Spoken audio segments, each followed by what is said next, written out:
Buenos días, amables oyentes de INSI Radio. Bienvenidos a un nuevo programa de Bitácora. Muchísimas gracias por estar con nosotros, por estar a diario escuchando nuestra emisora de INSI Radio. Recuerden que nos pueden ubicar en www.insi.go.co/INSI Radio o pueden también enviarnos sus inquietudes a emisorainsi@insi.go.co.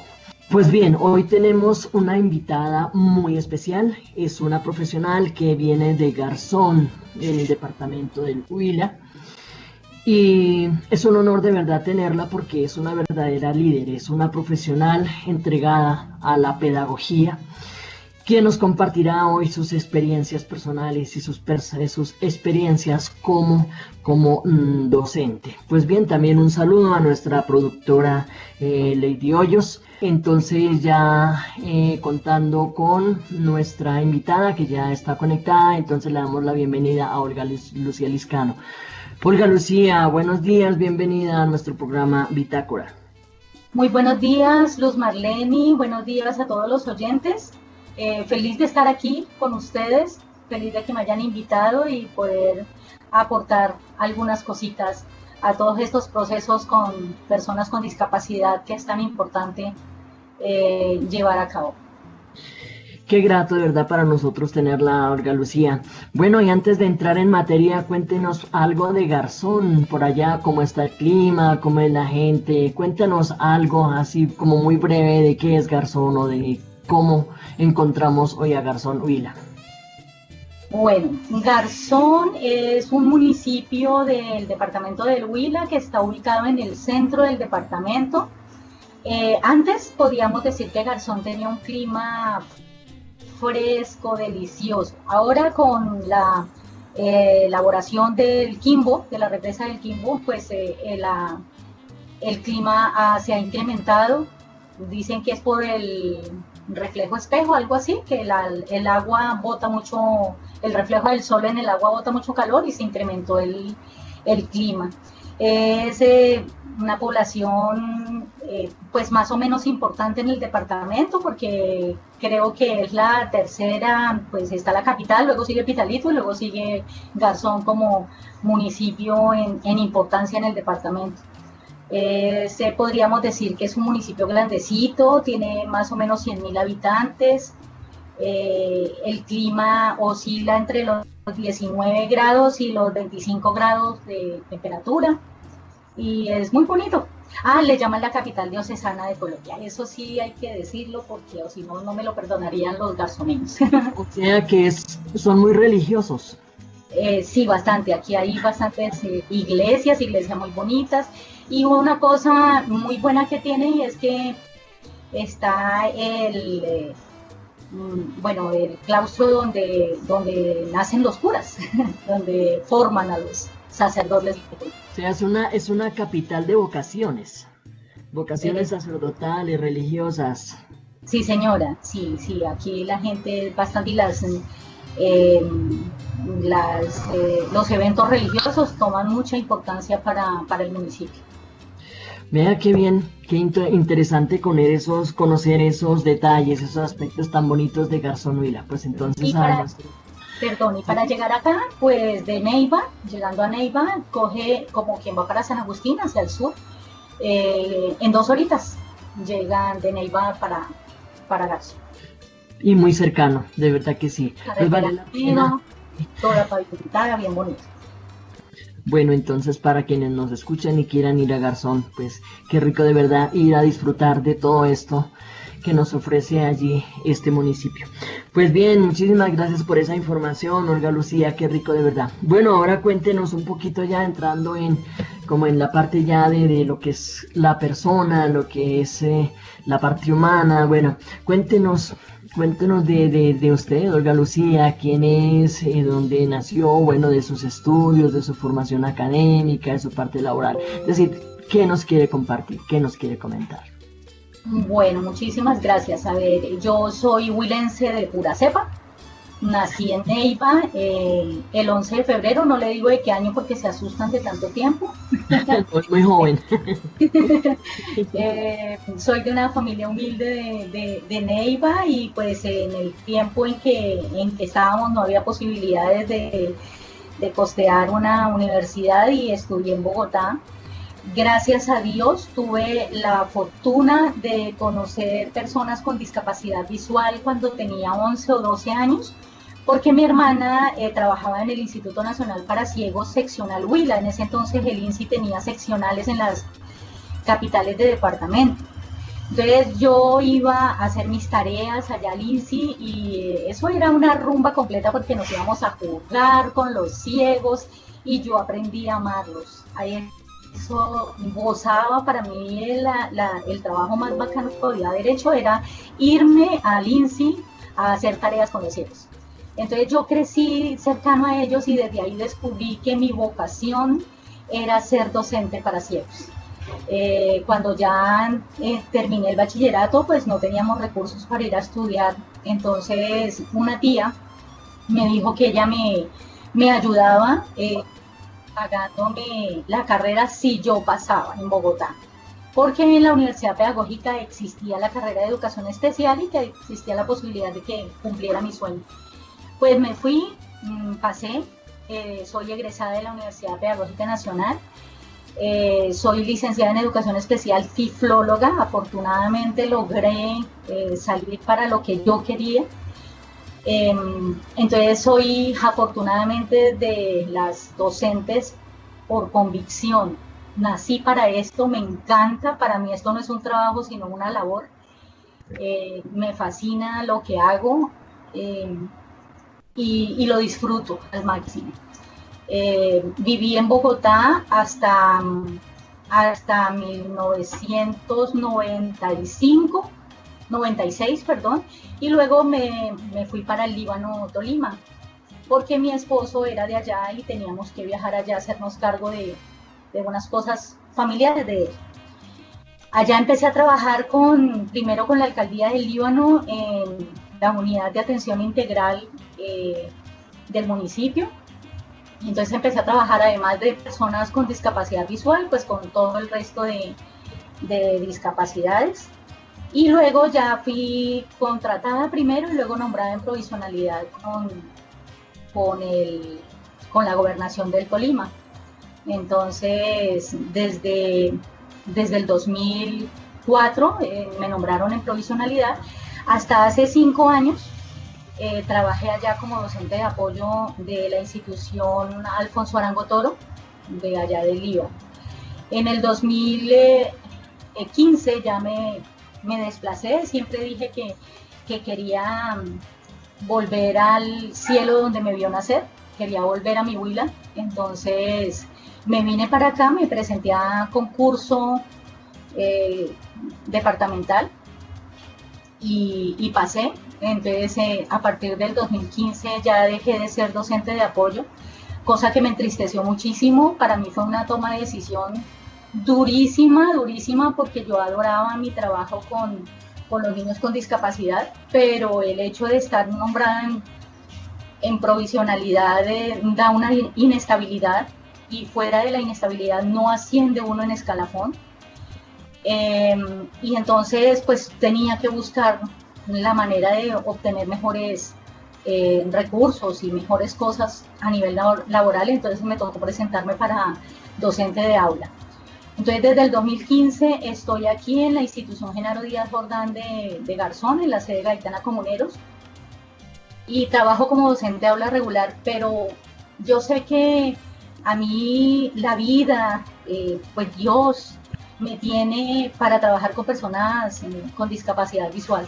Y afortunadamente la institución a donde llegué incluye niños con discapacidad visual, entonces pues feliz porque estoy trabajando como docente en básica primaria, pero pues ahí se matriculan todos los niños con discapacidad visual, entonces también tengo mi trabajo con la discapacidad continúa y eso pues me llena de mucha emoción.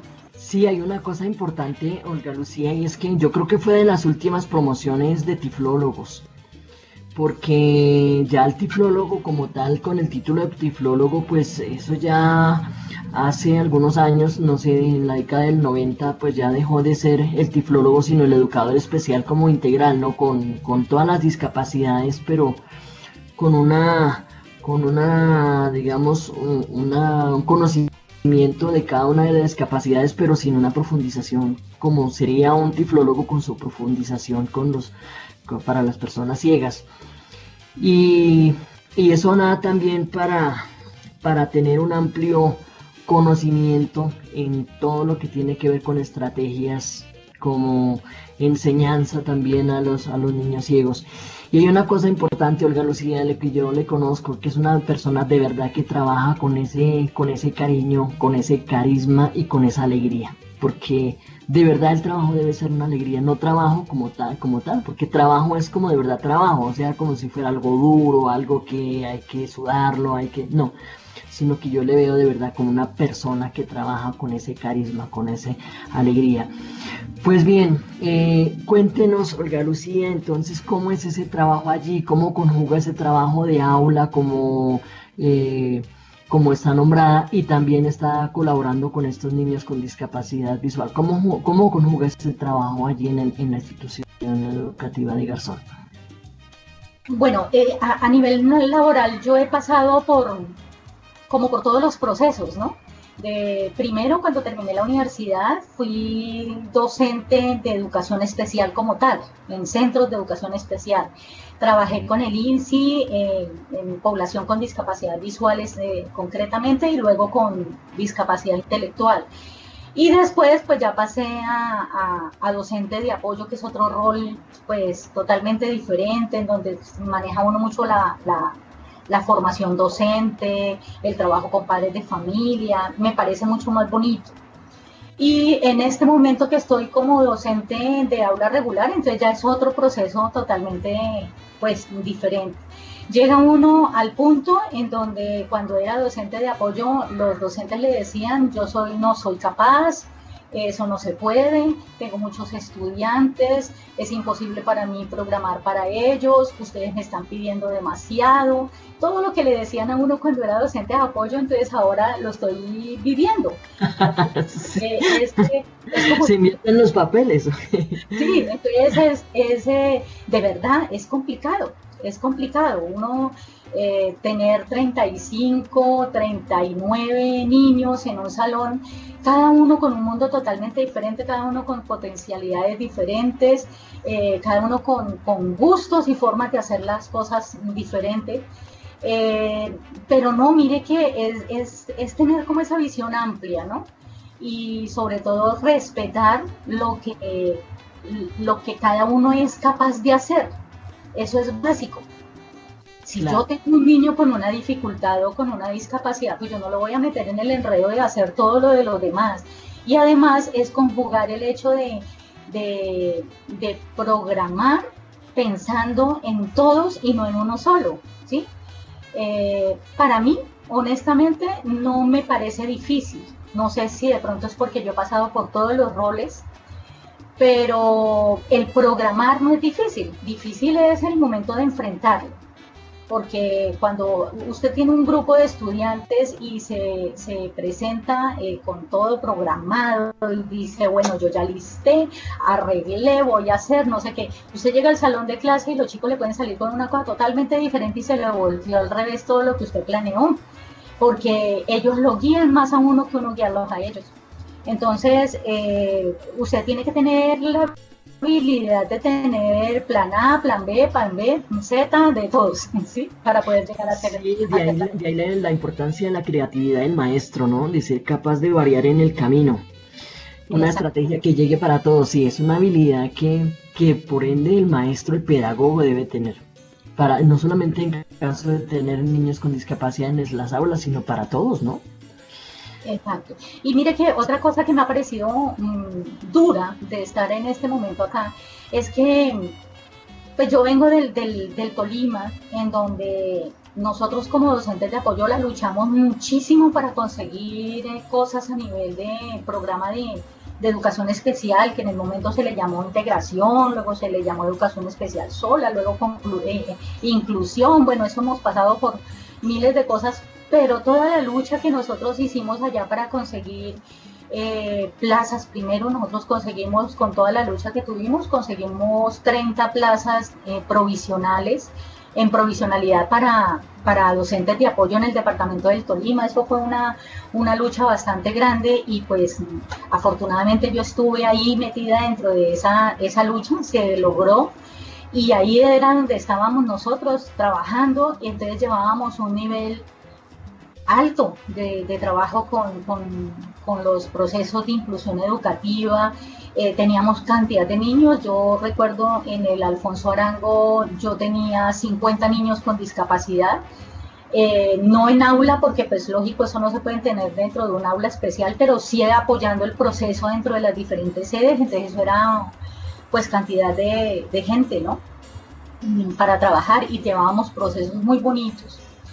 Y llego yo acá al Huila, y en el Huila no es mucho lo que se ha avanzado. Ellos, por ejemplo, nunca tienen docentes de apoyo todo el tiempo. Entonces hay momentos en que llega, dizque, contratados en agosto, un docente de apoyo, una psicóloga en agosto, cuando ya qué se puede hacer si ya se tuvo que haber hecho un diagnóstico primero, un trabajo con ellos adelante. Entonces los procesos no avanzan como deberían avanzar. Y hay momentos en que aquí se molestan porque uno les dice, no, pero es que lo que debemos luchar es que sea desde el comienzo, es que hay que iniciar los procesos apenas se matriculan los chicos, para que ellos no se sientan desubicados y los docentes tampoco se sientan abandonados, solos. Vinieron y me botaron un trabajo grandísimo y yo no sé qué hacer con esto, ¿no? Pero pues bueno, en esa se está, en la lucha, mirando a ver cómo se puede hacer para que los docentes de apoyo puedan llegar temprano, para que puedan asesorar todos estos procesos y puedan llegar a vincularse realmente al trabajo, porque llegan a picar y pues no es culpa de ellos, ¿no? Es culpa del tiempo, del sistema, de todo lo que les están exigiendo para poder hacer el trabajo. Entonces sí es bastante difícil obtener una ayuda externa con respecto a equipo interdisciplinario. Me toca al docente mucho estar solo, y yo creo que cada vez va a ser peor, ¿no? Cada vez vamos a estar más solos como docentes para poder hacer el trabajo con los niños con discapacidad. Sí, es que desafortunadamente, Olga Lucía, se maneja mucho la parte como de la política. Los nombramientos que se hacen desde las alcaldías y desde las secretarías, pues no se tiene como la visión de las necesidades de las instituciones. Entonces no hay un afán por los nombramientos o por llevarles a los niños un apoyo, y si en realidad es un poco más difícil. Pues mira que yo tenía la idea de que era como más fácil los procesos de inclusión en el Huila que en el Tolima. La verdad que yo sí pensaba, porque de allá se ha venido trabajando desde años atrás. De hecho, me llama la atención una cosa, Olga Lucía, que la Universidad Surcolombiana, que trabaja bastante esta parte de discapacidad, y tienen maestría con discapacidad, y desde hace años tienen esa maestría y tienen egresados que colaboran, y que eso es lo que tengo entendido, ¿no? Entonces, pues se pensaría que los procesos van un poco más adelantados y que están los apoyos en las instituciones.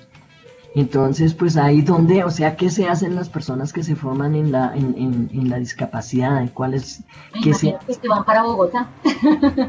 No, pero igual aquí está como lleno. Sí. O sea que de verdad se centra todo es como en las capitales, pero en los municipios no queda poco. Sí. Es muy complicado porque si uno mira en Neiva ahí está una profesional. Ella es licenciada en pedagogía infantil, pero ha tenido una cantidad de capacitaciones, le encanta la discapacidad y ella es muy curiosa por aprender nuevas cosas, por hacer, y maneja muy bien la parte de discapacidad. pero pues ellos al final de cuentas están como con las manos atadas, ¿no? Porque pues hay una cantidad de cosas políticas y de presupuestos y cosas que ellos no pueden, todo eso que tienen en mente hacer, que le puedan llegar a todos los municipios del Huila. Entonces es bastante complicado.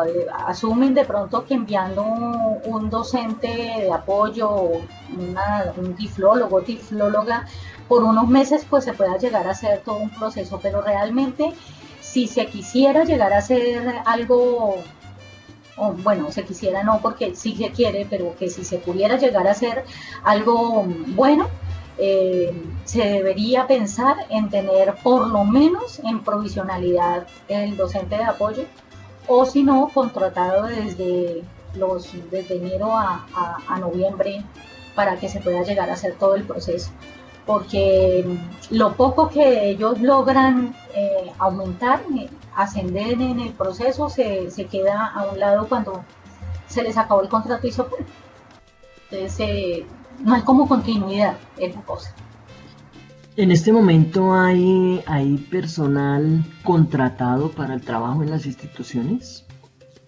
Este año, pues con todo el cuento de la pandemia, nos vimos bendecidos pues con que primera vez en los 5 años que yo llevo aquí en el Huila, tuvimos docente de apoyo, además de tiflóloga.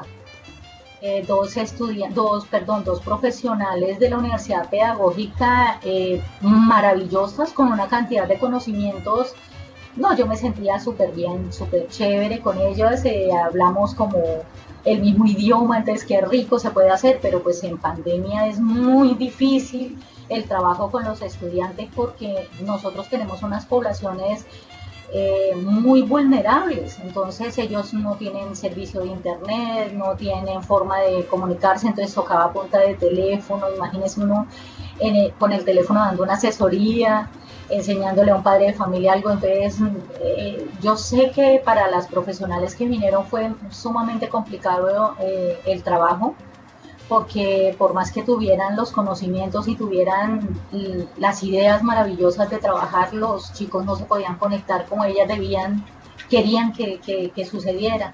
Entonces, pues lástima que hayamos tenido preciso los 2 profesionales que queríamos o que necesitamos, pero pues en una época y en un momento tan duro en que no se pudo hacer pues todo lo que se pensaba hacer. Pero bueno, terminaron contrato como el 15 de noviembre, creo que terminaron contrato. Llegaron como en mayo. Es sí, lo máximo que hemos tenido, el tiempo más lejos, más largo que se ha tenido. Noviembre. Y preciso pandemia.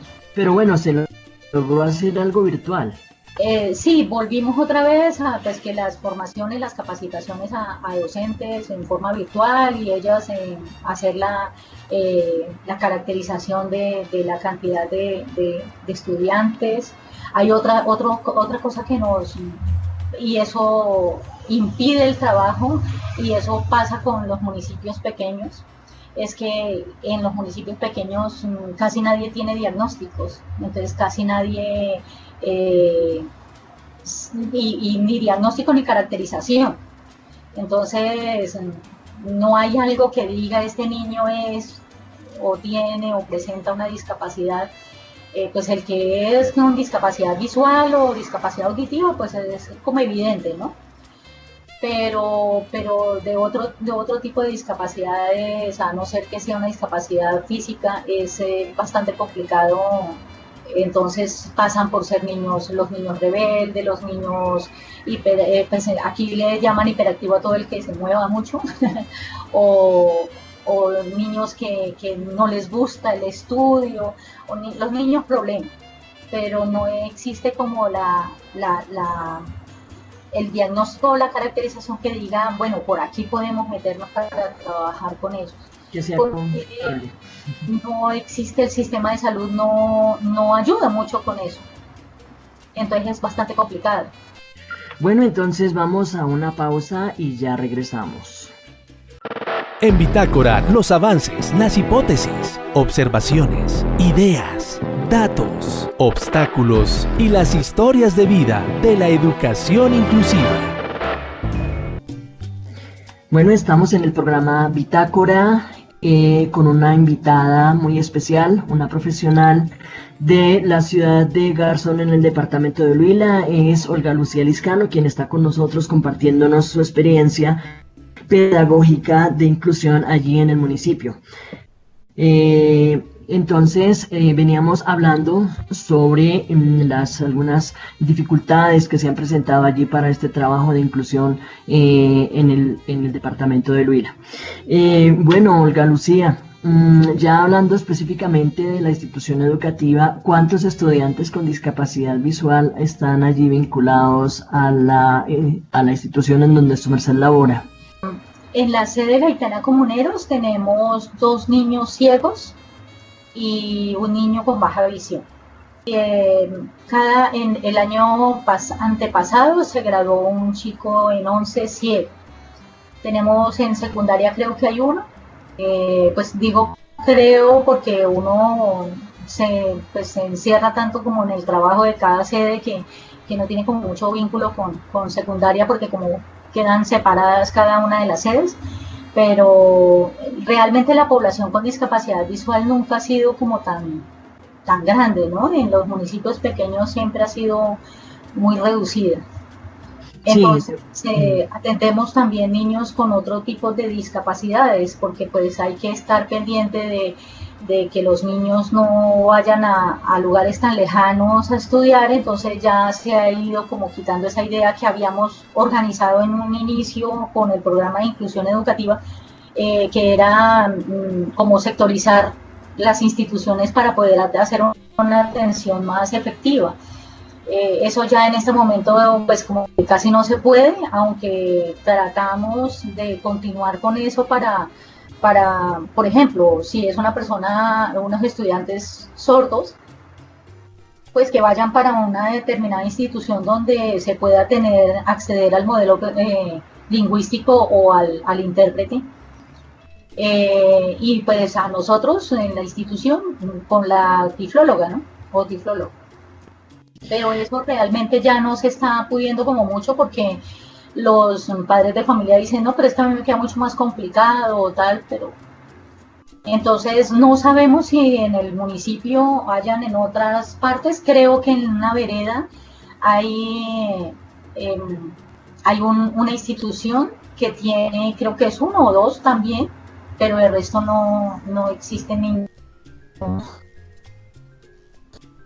Hay mucha población adulta ciega, pero ¿Y están escolarizados o ya están como en otro plano, laboral o de pronto en casa, las personas adultas que hay allá? Se manejan como trabajos independientes, no estudian ni han hecho, yo no conozco que aquí haya, bueno, el profesor Albeiro, ¿no? Profesional, sí. Que él sí es abogado y locutor, y es un hombre pues echado para adelante y es docente de aula de allá de la institución, ¿no? Docente, sí, él inició aquí como docente de apoyo. Él pasó a concurso como docente de aula, pero pues ante la necesidad estaba como docente de apoyo. Y después pues dijeron que no, que eso era ilegal, que él no podía estar así porque el nombramiento de él no era para ser docente de apoyo. Entonces volvió al aula regular, al aula normal.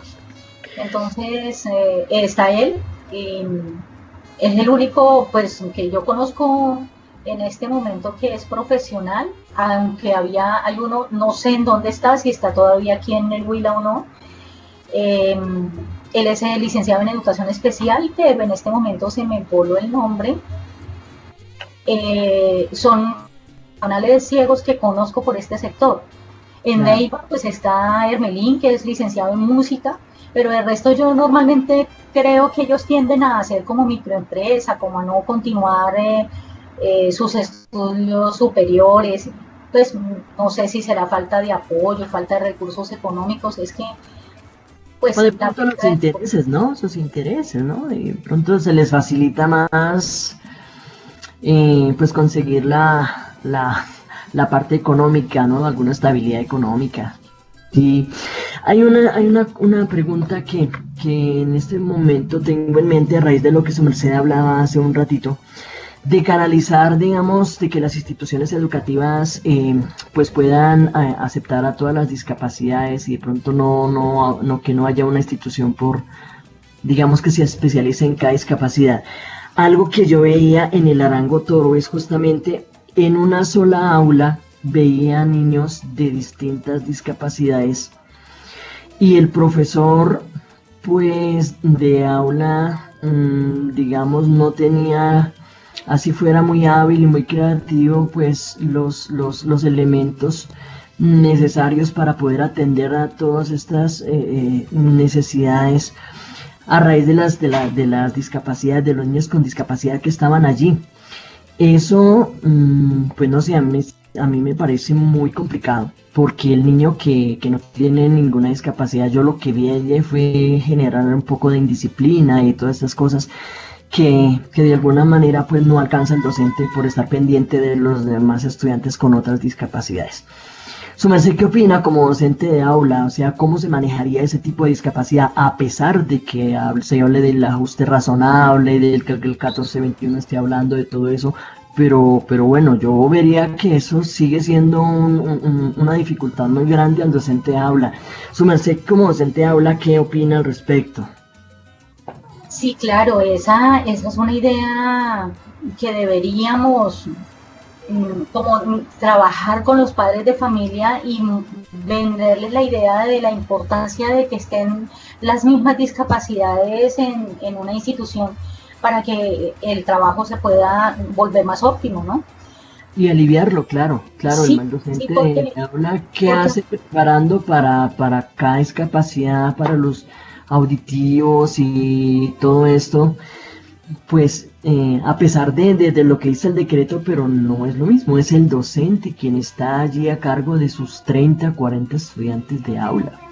claro, es bien complicado, sobre todo con la cantidad de estudiantes que tiene uno en el salón de clase, porque a uno le llegan 39 estudiantes y 36, y de esos 36 hayan un niño o una estudiante ciega, 3 con discapacidad intelectual, otros con dificultades psicológicas, otros, bueno, de todo tipo. Entonces es bastante complicado para uno como docente atenderlos en la práctica y a todos. Usted puede, lo que yo le decía al comienzo, uno puede planear y pensar en DUA y organizar toda la cantidad de cosas pensando en la diversidad y todo el asunto, pero enfrentarse de lleno al trabajo con ellos es estresante en la medida en que uno tiene que como usar la creatividad constante, porque no hay muchos recursos para decir, bueno, yo tengo tales y tales recursos y yo puedo empezar a organizar. Las instituciones, sobre todo de municipios pequeños, escasamente tenemos un techo, 4 paredes y unas cuantas sillas. O sea, nosotros no contamos con material didáctico apropiado, y no porque la institución no nos quiera dar, es porque no hay recursos. Nosotros, digamos, las instituciones de municipios pequeños, a diferencia de Bogotá, por ejemplo, de Medellín, todas las plantas físicas de las instituciones educativas son, me perdona la expresión, pero son viejeras. Entonces, la institución recibe unos recursos en su sede central y la rectora tiene que decir, bueno, yo tengo que repartir para todas las necesidades esta plata. Y entre remiendo y remiendo se le va más plata que si estuviera construyéndola de nuevo. Exacto, entonces uno no sabe al final de cuentas, o yo me imagino el dilema en que permanece la rectora diciendo, bueno, les arreglo el remiendo porque es que ni lavamanos hay, o les compro material, ¿sí? Entonces es bastante complicado. Ellos pueden tener muchas ideas buenas de cómo reorganizar las instituciones para poder hacer una atención, pero hay muchas cosas que son como básicas que no permiten que eso se haga. Entonces nosotros, además que no tenemos recursos, si usted como docente quiere llegar a hacer algo diferente, ¿sí? Organizar algo que valga la pena o hacer la atención que valga la pena, tiene que inclusive hasta poner plata de su propio sueldo. Entonces ya uno queda como, dice, bueno, yo ya me programo, aquí mensualmente de mi salario yo voy a sacar tanto para organizar las cosas que yo quiero hacer, si yo no quiero hacerlo normalito. Entonces sí, tener todas las discapacidades o varias discapacidades en el salón de clase es agobiante, se siente muchas veces la impotencia de no poder ejecutar, pero pues hay que trabajar con lo que tenemos. Nosotros tratamos al máximo de convencer a los padres de familia de la importancia de que estén dentro de la institución que corresponde para que los recursos se optimicen, ¿no? Pero pues si ya él no dice no y pues no se le puede obligar, les toca aceptarlo. Pero el ideal sí debería ser que primero, ahora en ese momento que yo soy docente de aula regular, yo digo, ya uno ve las condiciones de cada uno de los aspectos, uno dice, de alguna forma el gobierno debería legalizar el hecho de que en el salón de clase donde hayan niños con discapacidad, la cantidad total de estudiantes fuera menor a 2, para uno poder hacer una atención de calidad. Otras de las cosas es inyectar mucho más recursos a las instituciones que tengan población con discapacidad para poder que esos recursos aporten cosas valiosas al proceso de inclusión. Y pues ya hablando de los docentes, también deben como cambiar esa mentalidad que tienen de que eso es complicado y eso no es para mí, eso tal, y empezar a ver con otros.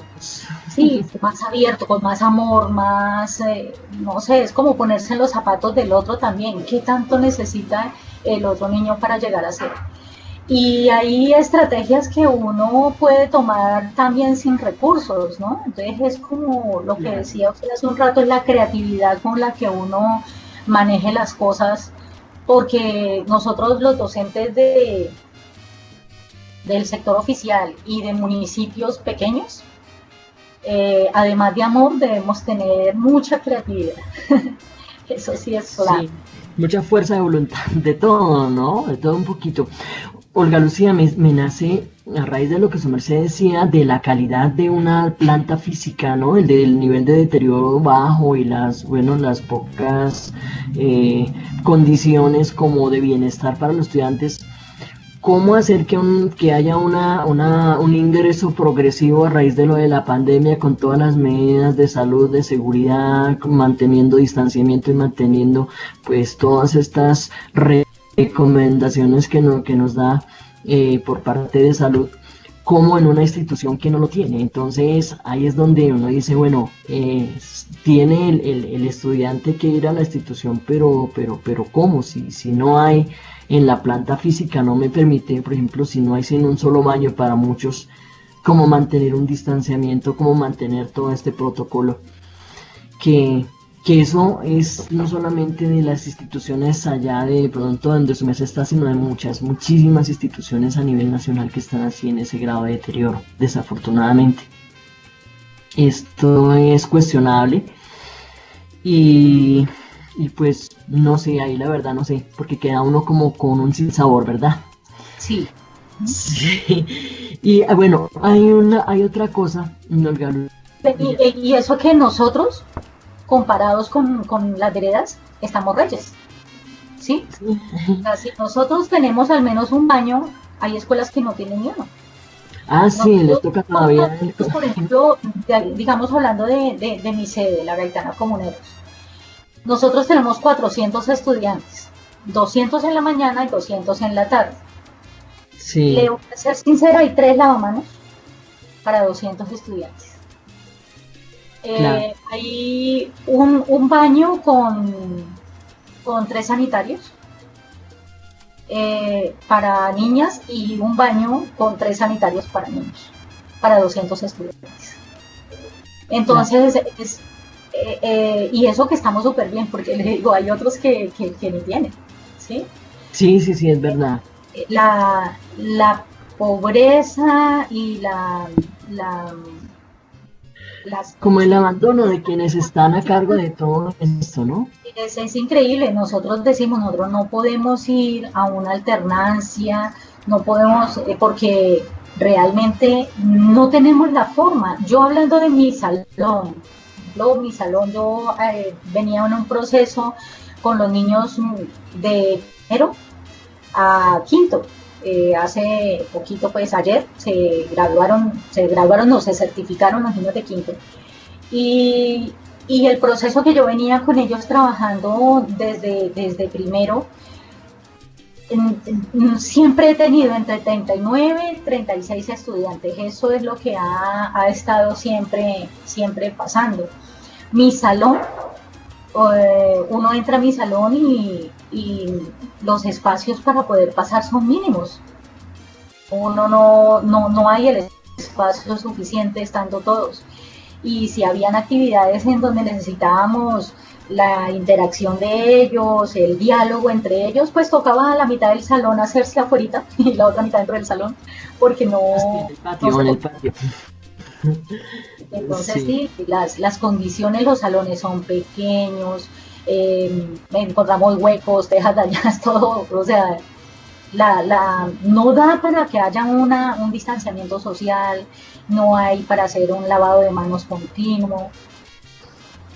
Claro. Es bastante La precariedad de todo esto de pronto no permite de verdad que se tengan todas las medidas de seguridad, de bioseguridad necesarias para ello.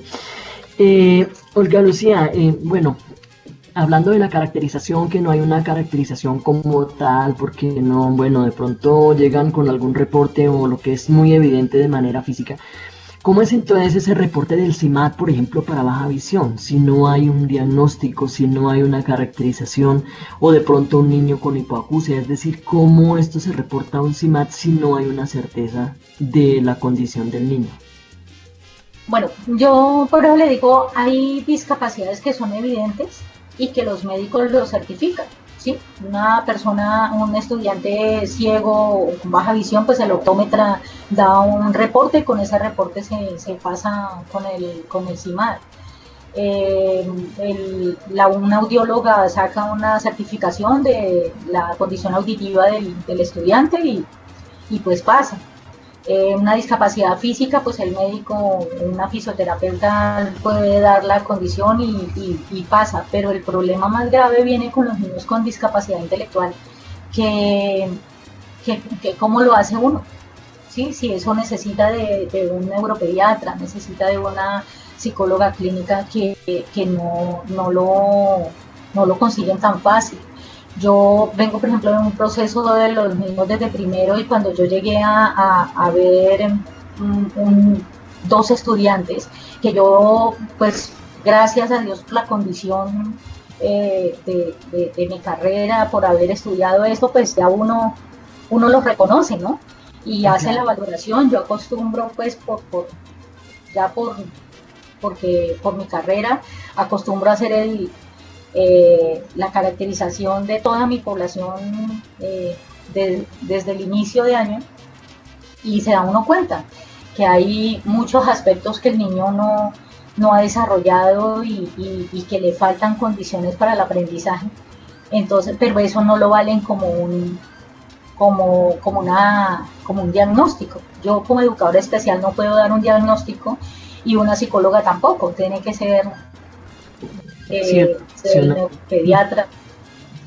Entonces no se pueden sino hacer la caracterización, decir, bueno, este niño con tales y tales condiciones. Entonces yo en estos dos niños hablé con los padres de familia y les dije que sacaran cita médica, y los dos fueron igual a la cita médica, pidieron, yo les envié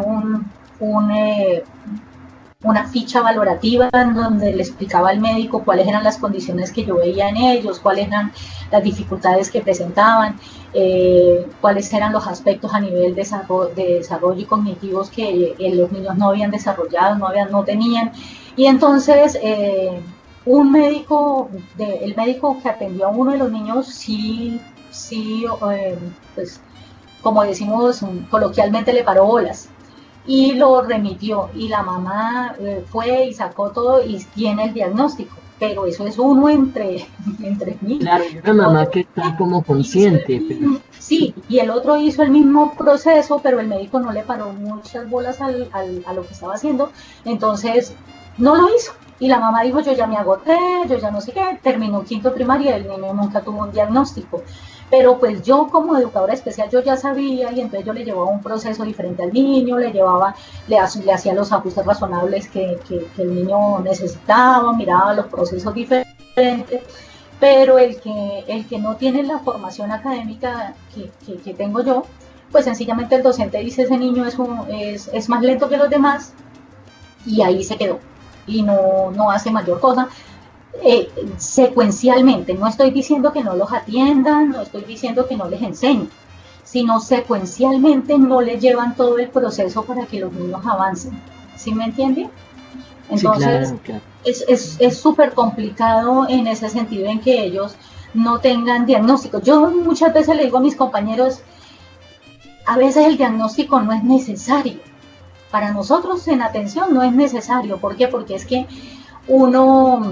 usted me conoce a mí y puede atenderme, darme clases común y corriente, pero si yo voy y le digo a usted, yo soy malísimo para matemática, usted ya se frenó y ya dice, no, como ella es mala para matemáticas, yo no le voy a dar tal cosa, ¿sí? Entonces lo mismo sucede con los niños, cuando uno tiene el diagnóstico y ahí dice, este niño presenta una discapacidad intelectual y que no va a ser capaz de hacer tal cosa. Entonces los docentes le ponen el límite por debajo de eso, y entonces no le presenta otras ofertas académicas, no le presenta otras alternativas de aprendizaje, porque dice, no, es que hasta ahí llegó, ¿sí? Entonces eso es como lo malo de los diagnósticos. Pero cuando uno usa el diagnóstico como para sustentar, por ejemplo, en el CIMAD, o para empezar a decir, bueno, hago un alto, voy a hacer un trabajo bien chévere con este niño, voy a hacer el DUA, si no me sirve total, pues voy a hacerle el PIAR, y ahí ya empiezo a avanzar con él, vaya y venga, sería chévere. Pero la gran mayoría lo pones como tope de aprendizaje, y eso es lo que no debería ser. Pero sí, para el CIMAD sí es súper esencial, porque no lo aceptan si no tienen un diagnóstico establecido por el sector salud, ¿no? Claro. Entonces, ahí tenemos un grave problema. Sí, es muy importante eso, ¿no? Y eso conlleva a que si no tiene el reporte no se puede meter al CIMAD, y si no se mete al CIMAD no tenemos la ayuda de docente de apoyo.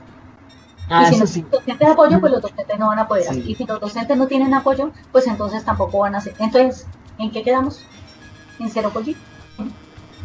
Sí, el CIMAD de hecho se convierte como en el instrumento, en la herramienta base para saber en dónde atender. De hecho, nosotros como entidad utilizamos el diagnóstico que da el CIMAD, el diagnóstico no, sino los datos que da el CIMAD para uno poderse desplazar o poder atender un determinado municipio.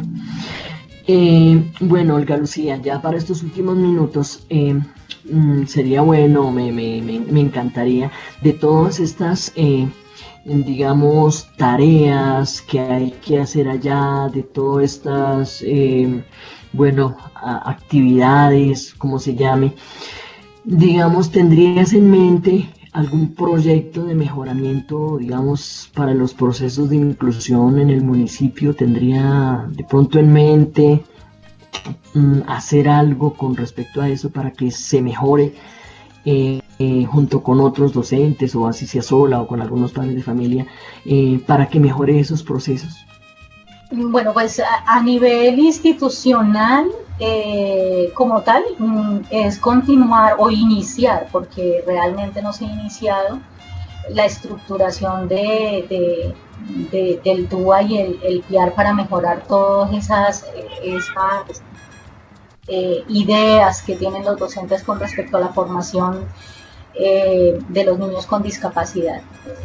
Y a nivel personal, pues continuar con empuje y con fuerza a hacer que esos niños se involucren en forma activa con todas las actividades que lleva la institución, y no pensar en que los niños, por tener esa etiqueta de discapacidad, ya hay que marcarlos de una manera diferente y hay que hacerles que el camino sea o muy bondadoso y no le exijamos, o rechacémoslo total y dejémoslo a un lado, sino empezar a realmente vincularlos dentro de todos los procesos. Todos es todos, la parte académica, cultural, deportiva,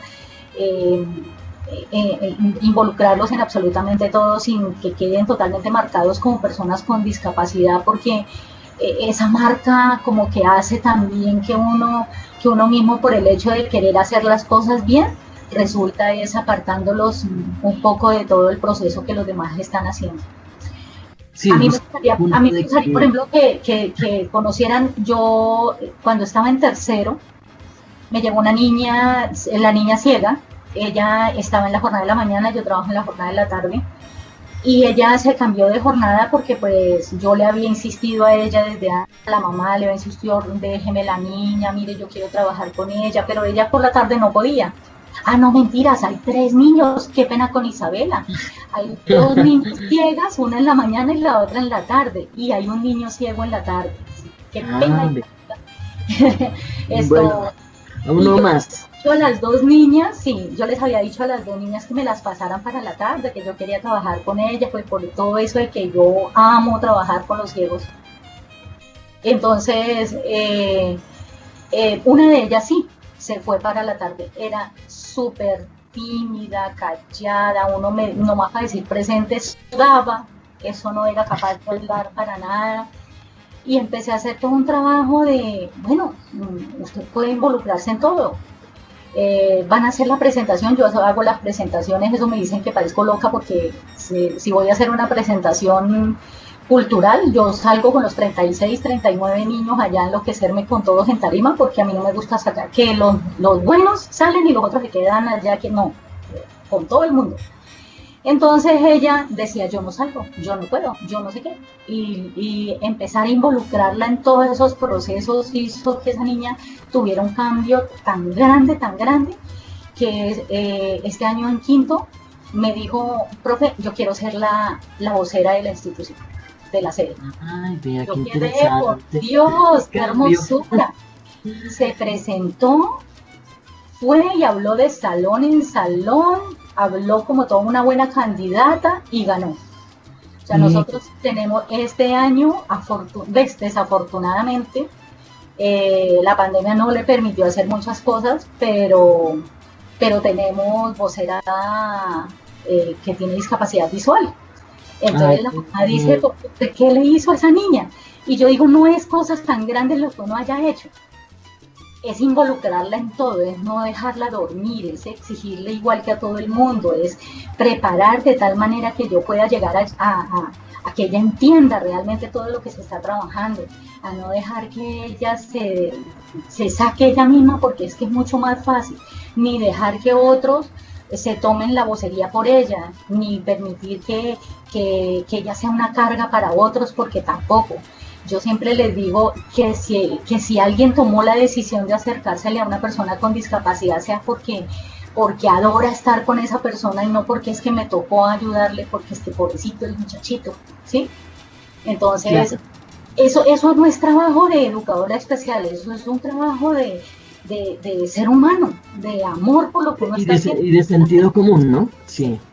Es eso, es continuar con todo eso, es de mi proyecto de dejar la huella en todo el proceso de inclusión en la institución, que realmente se viva como institución incluyente y no como un programa anexo que hace que unas personas estén allá metidas y otras no.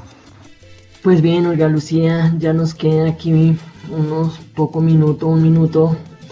Entonces, en ese minutito vamos a aprovechar para que, bueno, su merced nos dé un mensaje conclusivo para los docentes, alguna frase, algo que motive a los estudiantes, a los maestros que tienen estudiantes con discapacidades en sus aulas. Bueno, muy bien para los docentes, que no teman, no les dé temor, que la diferencia es buena. Todos fuéramos iguales, qué aburrimiento.